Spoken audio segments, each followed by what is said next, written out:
now in the brew house.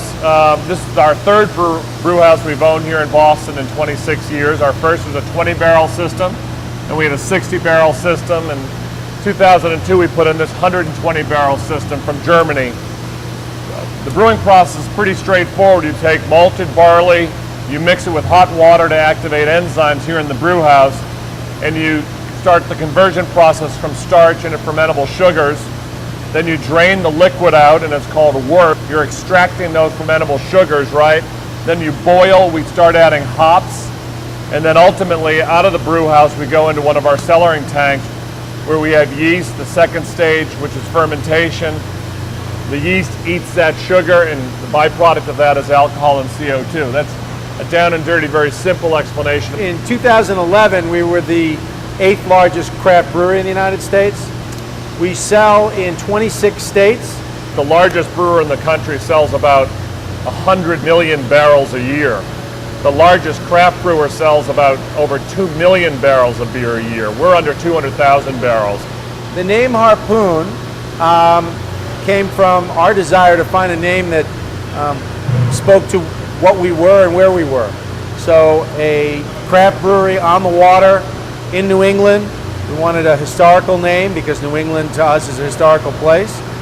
This is the brewer's office. So this is where our brewers basically are watching what's going on inside these tanks. Besides coming out and looking themselves and adding things to the tanks, they have a control system in there that monitors what's going on.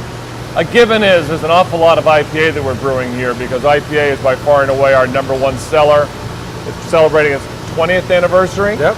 I can remember I was sitting at my desk and thought of the UFO products doing unfiltered beers. I originally was going to call it unidentified floating objects, and then thought that wasn't a very good idea, so thought about unfiltered offering as a different way of coming up with UFO. But the 25th anniversary last year, and we took the whole company out rented a ferry boat and went out to Thompson's Island for a day, and it was a big group.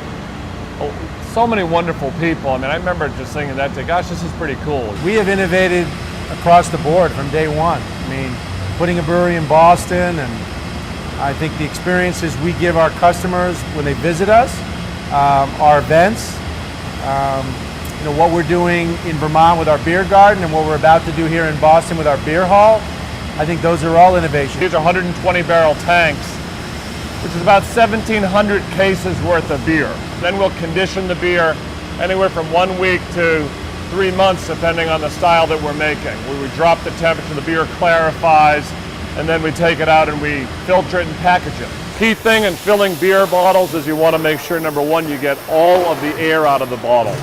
Purges it twice with carbon dioxide to scour that air out, then fills it, fobs it so it's foaming as it's capped to push any air out of the neck. And the second thing is you want it in a dark bottle to save the beer from damage from light. Between the two breweries, I think we can do about 30,000, 35,000 up in Vermont, and we've pushed this to up to 60. This is a new plant from Germany, another wonderful small German manufacturing company. The empties come in here, they're elevated upstairs where they're the external wash. It's a 5-station 4-head machine where you purge out any old beer, you wash with caustic acid, rinse with hot water, steam, and then you purge it with CO2 and fill it, and then they're dropped back down. We can do 200 kegs an hour.